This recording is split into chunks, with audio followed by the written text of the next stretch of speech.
Hello, everyone. This is Deborah Richardson, and today I am putting the AP in Happy, where accounts payable teams are empowered to protect the vendor master file from fraud.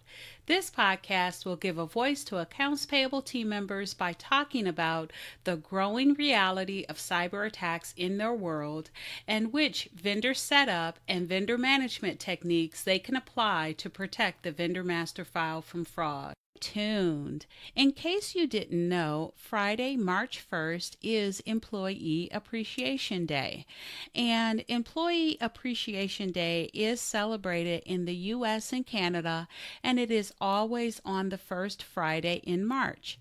One of my favorite books as a leader was The 5 Languages of Appreciation in the Workplace, which breaks down the 5 different ways that leadership can recognize employees to make them feel appreciated. On today's podcast, I'm going to talk about those 5 ways and give examples of how you can make your employees feel appreciated in the workplace.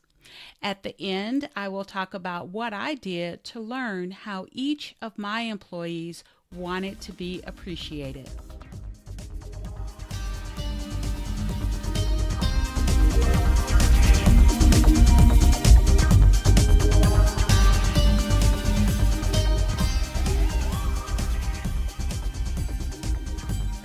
So welcome to episode 19, How to Make Your Employees Feel Appreciated.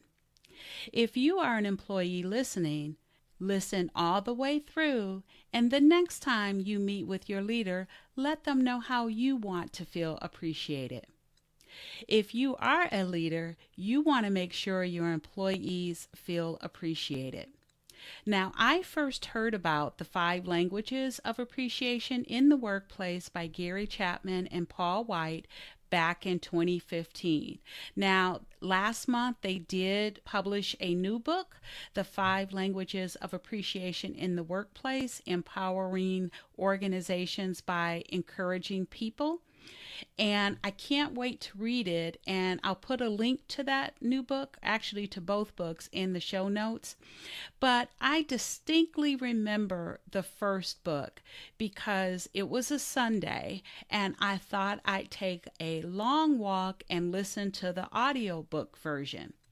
Well, between construction and getting lost, I ended up with 30,000 steps that day, but I did complete the audiobook. And if anyone's listening from the Tulsa, Oklahoma area, that was when they were still doing construction on a gathering place or on the gathering place, and they were rerouting the Riverside path through neighborhoods, and I just got all confused. But it was good. I got in 30,000 steps more than I thought I would do, and I ended up completing the audiobook.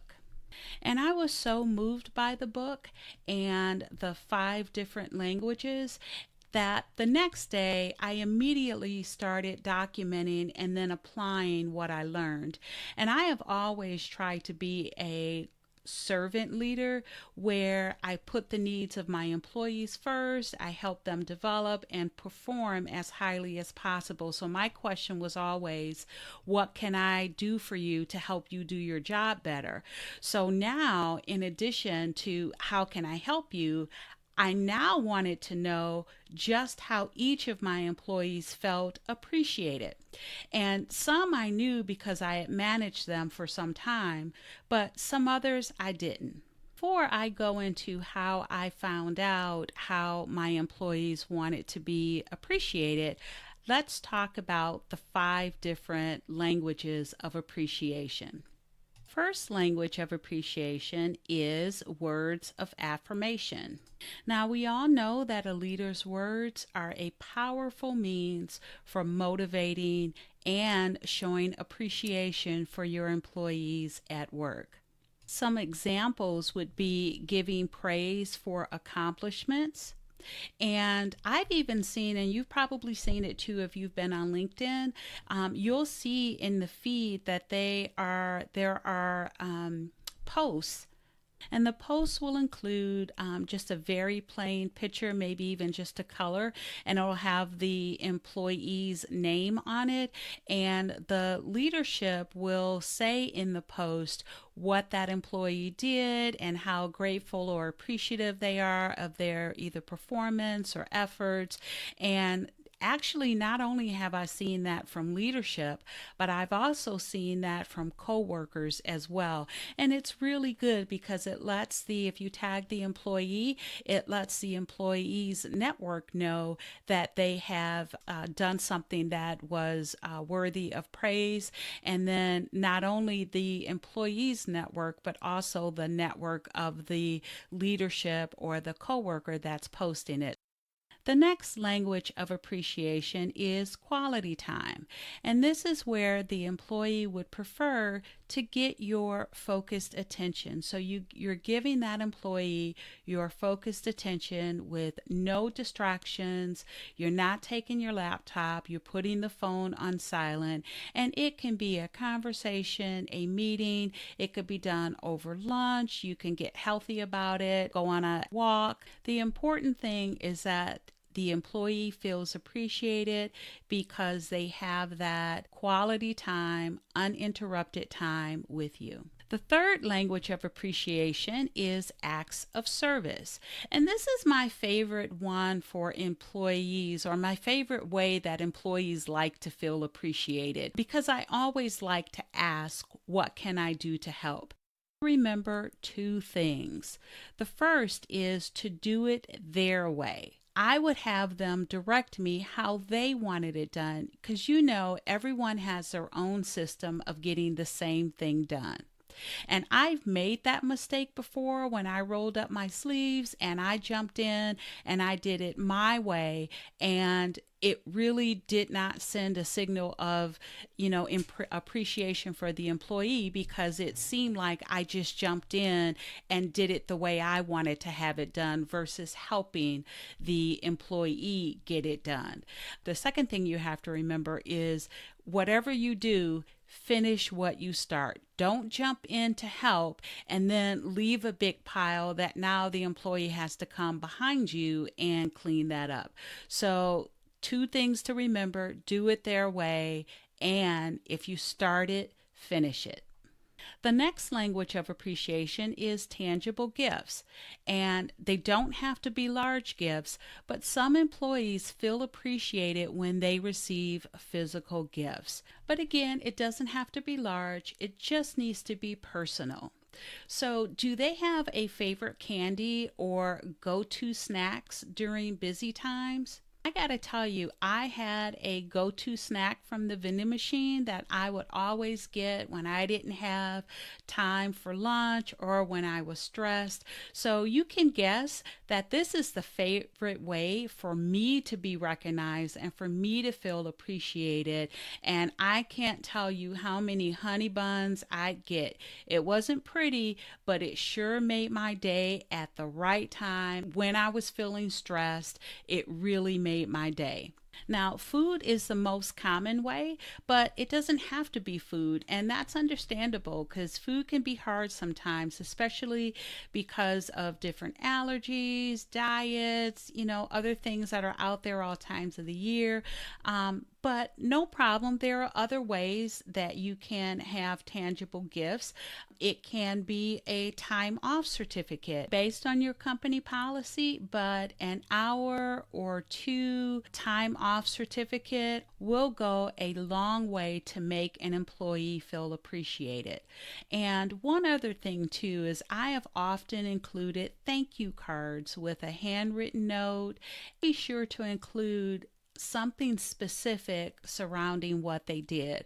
For example, I would say, thank you for coming in Saturday to make sure the 1099s went to the post office on time. And again, it is something that is very personal and it is very specific. And again, that goes a long way to make the employee feel appreciated. We are at the last language of appreciation: physical touch. Now, physical touch does not need to be anything that'll get you sent to HR and make sure you are following HR policies, but it could be high fives, it could be fist bumps, and for larger accomplishments, how about a handshake by a leader that is high up in the organization? That would make an employee that prefers physical touch feel appreciated when a member of senior leadership takes the time to shake their hand for a job well done. So, those are the 5 languages of appreciation in the workplace: words of affirmation, quality time, acts of service, tangible gifts, and physical touch. Now, these are great, but how do you find out which your employees prefer? And learning which language of appreciation your employees prefer is important because you don't want to embarrass your employee or not make them feel appreciated by doing the wrong thing. So here's a quick example about how I was embarrassed by a public display of recognition. Early in my career, leadership wanted to recognize me at a school meeting for something that I had done outside of my work, and it was kind of personal. So you can imagine how surprised I was to win an award in front of all faculty members. Needless to say, I was speechless, and that was bad because I was also called up to give an impromptu quote unquote brilliant speech. I thanked leadership for the award, but I was awkward because I was embarrassed, and really I was embarrassed the rest of the day and probably the rest of the week. Okay, I'm still kind of embarrassed that I wasn't more eloquent during that speech, but had they asked me how I would have liked to be recognized, I would have told them my favorite candy or snack on my desk, and I would have even told them how much it cost in the vending machine because I was probably doing it back then too. And which, by the way, is how others learn to recognize me at subsequent positions. I mentioned earlier about the honey buns. So how do you find out which way your employees would like to be recognized? And the easy answer to that is just ask them. Ironically, when I listened to the audio version of the 5 languages of appreciation in the workplace, it was right around goal setting time for the year. So I'll tell you what I did. So what I did was I put a question on the whiteboard. If you are in the middle of a long project and you are making interim deliverable dates, how would you want to be recognized? Below the question on the whiteboard, I also included 5 answers for them to choose from, and I asked them to put a check mark by the one or by the way that suited them the best. Some chose more than one, and when they did that, I did ask them to rank their answers. And so as I met with employees to talk about goals for the year, I asked them to answer that question on the whiteboard. And here are the answers that I included. And remember, these answers are in the view of the employee. So the first one was, tell me you are doing a great job. And if an employee selected this answer, I'd know that their language of appreciation is words of affirmation. The second answer was, take me to lunch and discuss the project.